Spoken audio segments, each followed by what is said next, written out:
Hello बच्चों, स्वागत है आपका अपने YouTube चैनल एजुकेट योरसेल्फ पर। मेरा नाम है मुरली मनोहर और आशा करता हूं आप सभी लोग अपने अपने घरों में स्वस्थ हैं, सुखी हैं, बेहतर हैं। तो चलिए, जैसा कि हम लोग क्लास 12 का माइक्रो इकोनॉमिक्स हम लोग पढ़ रहे थे और हम लोगों ने पीपीसी वक्र को अच्छी तरह से देखा, उसका व्याख्यात्मक हल भी देखा, है ना। उत्पादन संभावना वक्र को हम लोगों ने देख लिया, है ना। ठीक है, इसकी पूरी व्याख्यात्मक जो है हल को भी हम लोगों ने देखा। इसी को हम लोग पीपीसी भी कहते हैं, प्रोडक्शन पॉसिबिलिटी कर्व, या पीपीएफ भी कहते हैं, यानी प्रोडक्शन पॉसिबिलिटी फ्रंटियर, या ट्रांसफॉर्मेशन कर्व भी कहते हैं, टीसी भी कहते हैं। तो इन चीजों को हम लोगों ने डिटेल में देखा था, लेकिन कुछ बच्चों को एक प्रॉब्लम थी कि उन्होंने पूछा था कि सर, यह जो तालिका बना, ये जो संभावना जो आप बनाए कि ए बी सी डी और ई, और ये जो कॉम्बिनेशन बना अनाज और कपास का, जो बुक में भी आपका दे रखा है ना। क्या क्या कॉम्बिनेशन था कि 0 और 10, 1 2 3 और 4, और ये 9 7 4 और 0। तो ये कॉम्बिनेशन कैसे याद रखेंगे? तो इसमें याद रखने जैसा कुछ नहीं है बच्चों, केवल आपको एक कॉम्बिनेशन को 0 और दूसरे को मैक्सिमम रखना है। ये मैक्सिमम यहाँ पर क्या होगा, ये मैक्सिमम होगा, और ये यहाँ पर क्या होगा, मिनिमम होगा, यानी 0 होगा, है ना। उसके बाद एक कॉम्बिनेशन को बढ़ाते जाएंगे और दूसरे कॉम्बिनेशन को घटाते जाएंगे, और लास्ट में यहाँ पर ये मैक्सिमम हो जाएगा और ये यहाँ पर मिनिमम हो जाएगा, यानी 0 हो जाएगा। बस ध्यान रखेंगे कि ये दो कॉम्बिनेशन में एक बार किसी एक को 0 करना है और दूसरे को मैक्सिमम रखेंगे, और यहाँ 0 होगा तो ये यहाँ मैक्सिमम होगा, है ना। और क्रमागत रूप से ये बढ़ते जाएगा और ये घटते जाएगा। आप यहाँ 7 की बजाय अपने मन से 6 भी ले सकते हैं, आपका उससे कर्व तो उस पर भी बनेगा, है ना।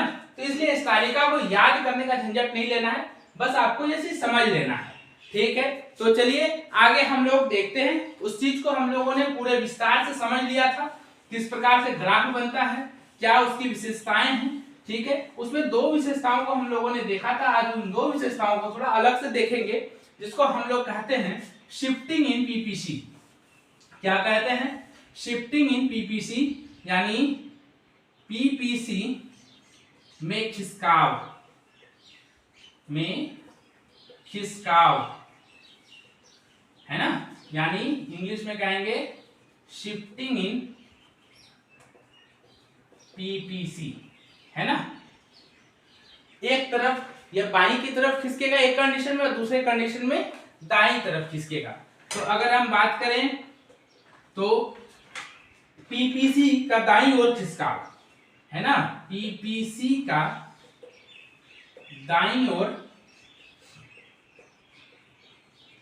खिसकाव। अगर आपको विशेषता ध्यान में होगा खिसकाव के कारण, क्योंकि यहां से छोटे क्वेश्चन बनते हैं और डायग्राम बनाना होता है ना। तो पीपीसी का जो विशेषता हम लोग जब पढ़ रहे थे, तो उसमें हम लोग पढ़े थे कि अगर तकनीकी प्रगति होगी और उत्पादन बढ़ेगा, तो उस कंडीशन में जो पीपीसी वक्र है वो दाईं तरफ खिसकेगा। तो क्या क्या उसके कारण हो सकते हैं, देता भी है कि पीपीसी में दाईं ओर खिसकाव के क्या क्या कारण है। तो पहला क्या कारण होगा? पहला कारण होगा संसाधन में वृद्धि। संसाधन में वृद्धि, अगर संसाधन में वृद्धि हो जाती है तो पीपीसी दाईं ओर खिसक जाएगा, है ना। दूसरा हो जाएगा तकनीकी प्रगति, ये तो हम लोगों ने देख भी लिया था इन सब बातों को। और तीसरा हो जाएगा प्रशिक्षण, है ना। अगर लोग ज्यादा स्किल्ड होंगे तो उत्पादन ज्यादा से ज्यादा होगा, है ना। लोग ज्यादा प्रशिक्षित होंगे। पहले के टीचर प्रशिक्षित नहीं होते थे, लेकिन अब एक अलग से बीएड का कोर्स करना होता है। क्यों? क्योंकि प्रशिक्षण के लिए ना, ताकि वो अपने टीचिंग के प्रोसेस को ज्यादा अच्छे से सब कर सके, है ना। तो वही है प्रशिक्षण। आप किसी भी फील्ड में जाइए, देखिए उत्पादन को अगर बढ़ाना है तो वहां पर लोगों को प्रशिक्षित किया जाता है, उस स्पेशल चीज में उसको स्पेशलाइज्ड बनाया जाता है उसको, है ना, प्रशिक्षण के माध्यम से, क्योंकि उससे उत्पादन बढ़ता है और उत्पादन बढ़ेगा तो पीपीसी की दर खिसकेगा, दाईं तरफ खिसकेगा, है ना। या नहीं तो फिर शिक्षा, जाहिर सी बात है ना। शिक्षित होंगे लोग तो प्रशिक्षण या जो टेक्नोलॉजी है उसको ज्यादा अच्छे से यूज कर सकेंगे, है ना। प्रशिक्षण पाने के लिए भी तो लोगों में पहले शिक्षा होनी चाहिए, या टेक्नोलॉजी का यूज करने के लिए भी तो लोग ज्यादा से ज्यादा क्या होना चाहिए, एजुकेटेड होने चाहिए, है कि नहीं। और दूसरा क्या है, स्वास्थ्य। जाहिर सी बात है अगर स्वास्थ्य अच्छा नहीं रहेगा तो क्या कोई व्यक्ति अच्छा उत्पादन कर सकेगा, है ना, नहीं कर सकेगा। तो स्वास्थ्य अगर बेहतर होगा, बेहतर स्वास्थ्य और लास्ट पॉइंट हो सकता है निवेश। निवेश अगर ज्यादा होगा तो उत्पादन बढ़ेगा, है ना। तो ये पीपीसी के दाईं ओर खिसकाव के ये कुछ कारण है। संसाधन में वृद्धि, तकनीकी प्रगति, प्रशिक्षण, शिक्षा, स्वास्थ्य और निवेश, ये अगर बढ़ेगा तो, है ना, क्या होगा, पीपीसी दाईं तरफ खिसकेगा। इसका कर्व जो बनेगा वो कुछ ऐसा बनेगा, इसको डायग्राम में शो करेंगे। तो जैसे ये मेरा क्या था, पीपीसी कर्व था, तो जो बढ़ेगा तो दाईं तरफ यानी इधर की ओर या बढ़ेगा, है ना। ये P, ये ओरिजिन, ये y एक्सिस, ये x एक्सिस, है ना। तो ये P1 हो गया और ये भी P1 हो गया, यानी यह पीपीसी बढ़कर कहां चला गया, ऊपर दाईं तरफ चला गया,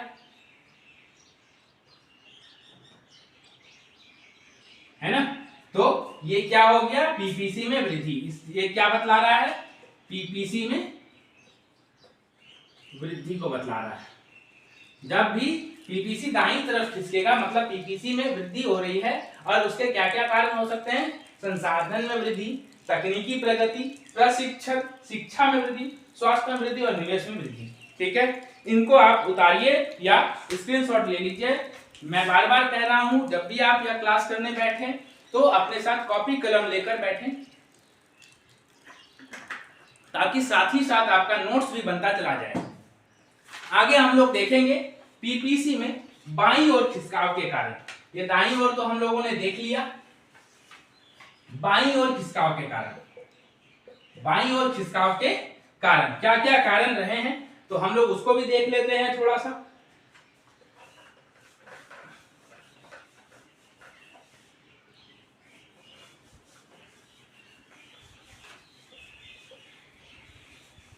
बाईं ओर खिसकाव के कारण क्या क्या हो सकते हैं, तो जाहिर सी बात है पहला कारण, अगर उसमें संसाधनों में वृद्धि थी तो यहां पर क्या होगा, संसाधनों में कमी, संसाधनों में कमी।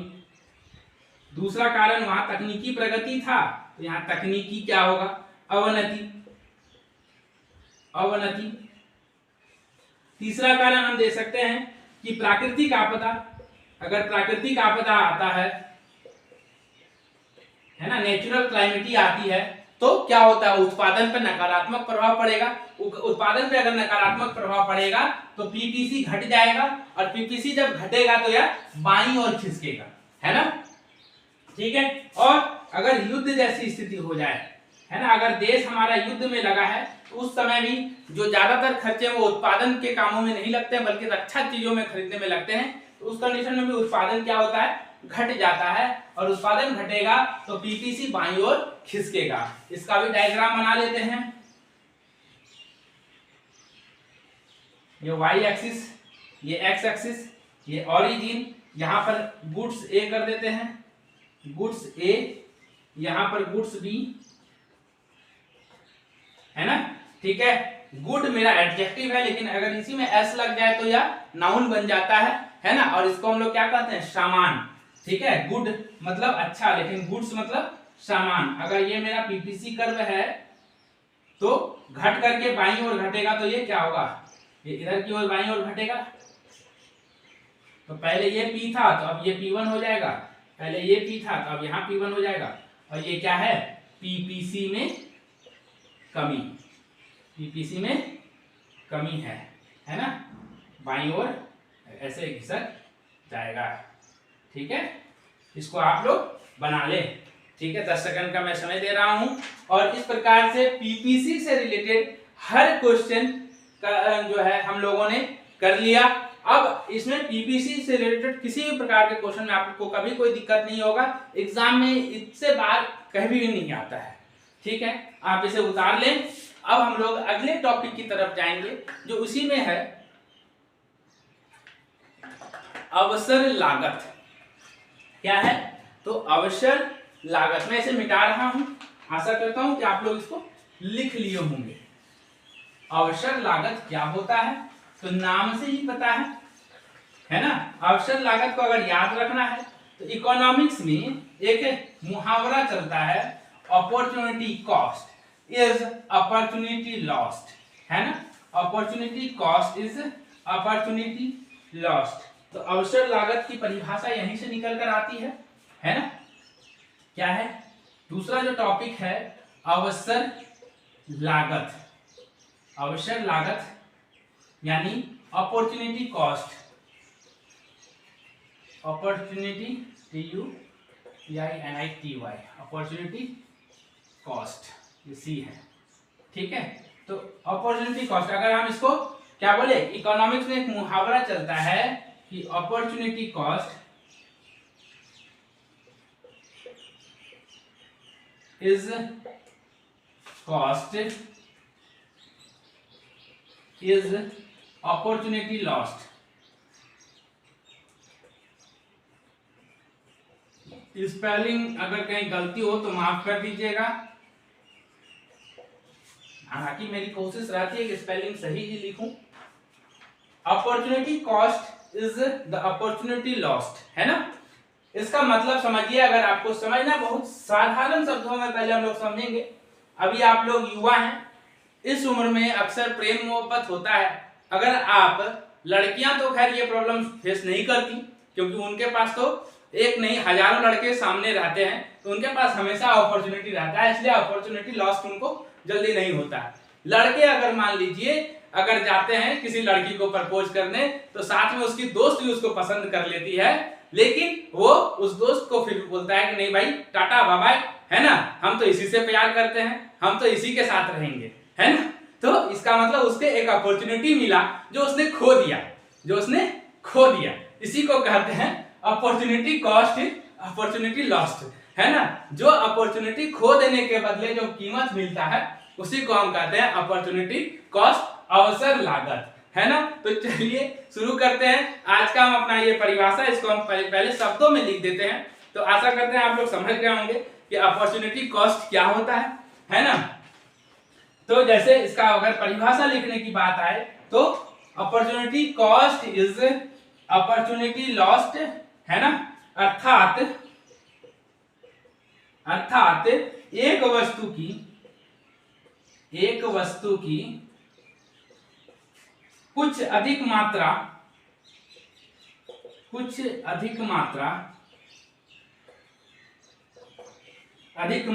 प्राप्त करने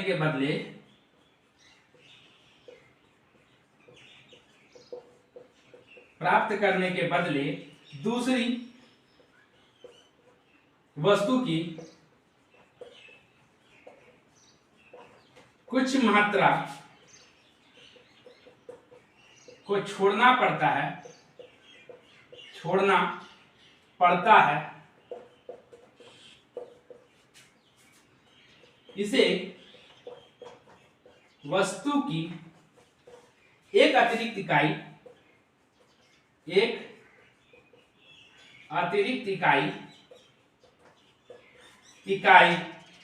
प्राप्त करने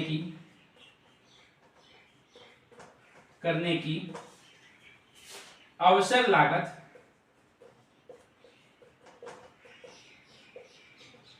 कहते हैं, है ना। हमने कुछ विशेष नहीं किया, बस इसको शब्दों में लिखा। अगर आप देखें, अगर उस डायग्राम को भी देखेंगे या उस तालिका को देखेंगे तो ABCDE अगर हम देखते हैं तो अनाज 0 1 2 3 और 4 है, तो यहाँ पर ये 10 है, 9 है, 7 है, 4 है और 0 है। तो इसको आप जब देखिएगा तो अगर हमें अनाज की 2 मात्रा पानी है तो कपास की 2 मात्रा छोड़नी होगी। अगर अनाज की 3 मात्रा पानी है तो कपास की 3 मात्रा यहाँ छोड़नी होगी। कुछ इस प्रकार से है ना। तो इसी को क्या कहते हैं, अवसर लागत। अगर कपास की 4 मात्रा पानी है तो अनाज की 4 मात्रा पानी है तो कपास की 4 मात्रा छोड़नी होगी, है ना। तो ये जो छोड़ना पड़ रहा है ना, एक को ज्यादा मात्रा प्राप्त करने के लिए दूसरे की कम मात्रा प्राप्त करनी होती है।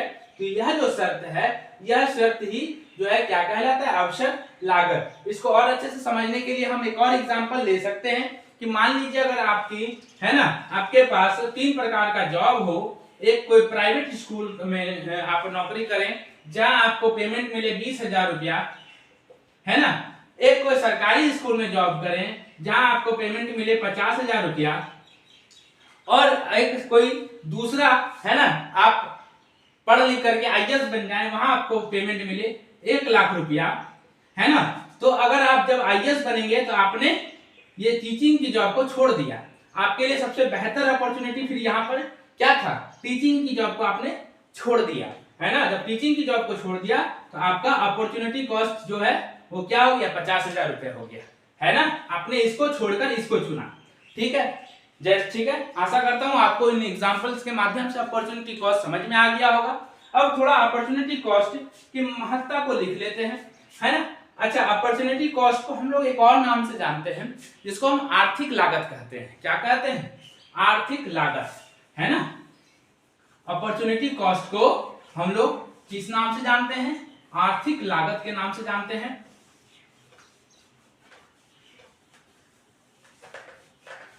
अपॉर्चुनिटी कॉस्ट को आर्थिक लागत के नाम से जानते हैं, है ना, कि अर्थव्यवस्था में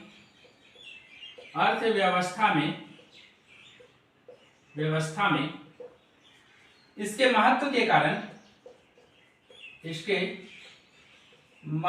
कारण कभी कभी इसे आवश्यक लागत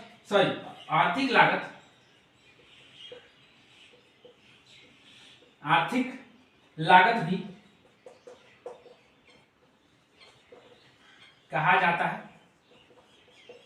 है ना। आप लोग साथ में इसे लिखते भी चलें ताकि आपका नोट्स कंप्लीट होता चले, है ना, ठीक है। YouTube पे इसे बेहतरीन क्लास आपको पूरे YouTube पे ढूंढने से नहीं मिलेगा, है ना। तो हम लोग, और इसमें जो भी परिभाषाएं हम यूज कर रहे हैं वो एनसीईआरटी बुक की ही है ना। इसलिए आपको ज्यादा सोचने की जरूरत नहीं है, ज्यादा दिमाग लगाने की इसमें जरूरत नहीं है। आप इसे लिखते चलें और रिवाइज करते चलें ताकि एग्जाम के समय आपको कोई लोड ना पड़े। तो ये हो गया। अब अवसर लागत के महत्व को एक बार देख लेते हैं कि अवसर लागत क्यों जरूरी है ना। क्यों हम लोग अवसर लागत इस कॉन्सेप्ट को पढ़ रहे हैं, तो इसके महत्व क्या है ना। इसके महत्व क्या है, तो इसके महत्व निम्नलिखित हैं। इसके महत्व निम्नलिखित हैं, ठीक है। इसके महत्व निम्नलिखित हैं। जो पहला है, यह अल्पकालिक लाभ का, यह अल्पकालिक यानी शॉर्ट टर्म, है ना, थोड़े समय के लिए अल्पकालिक लाभ का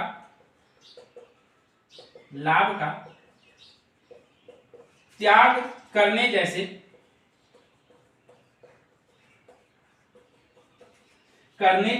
विकल्पों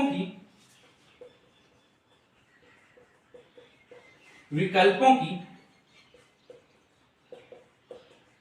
लागत का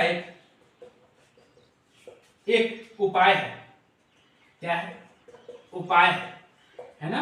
यह अल्पकालिक लाभ का त्याग करने जैसे विकल्पों की लागत का क्या है, एक उपाय है ना। दूसरा इसका महत्व क्या है, इसका उपयोग किसी अवसर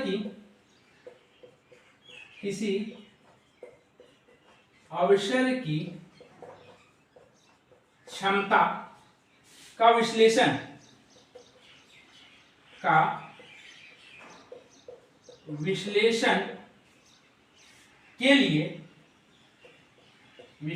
करने के लिए किया जाता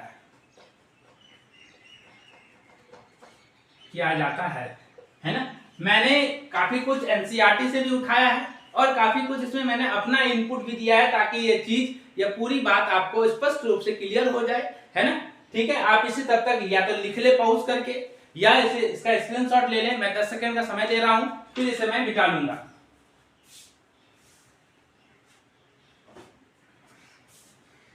चलिए, आशा करता हूं आप लोग लिख लिए होंगे। आगे लिख लेते हैं।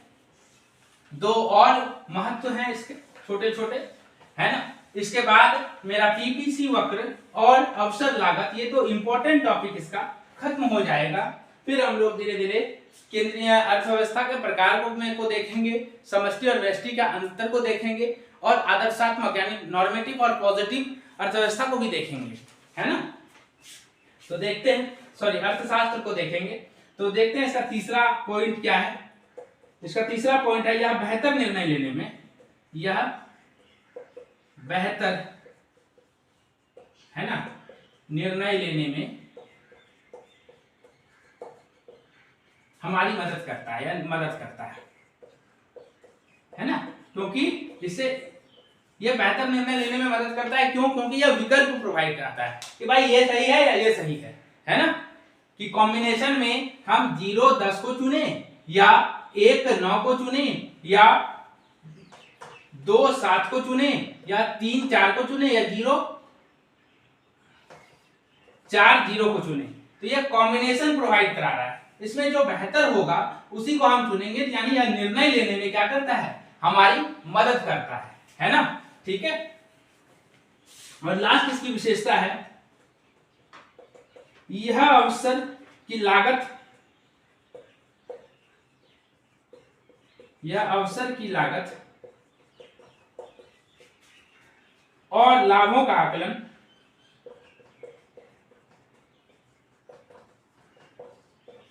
लाभों का आकलन करने में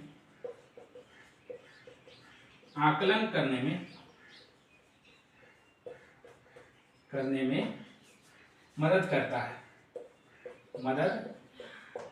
है। ठीक है, इसको आप लोग लिख लें। मैं 10 सेकंड का फिर से समय दे रहा हूं। ठीक, ये चीज।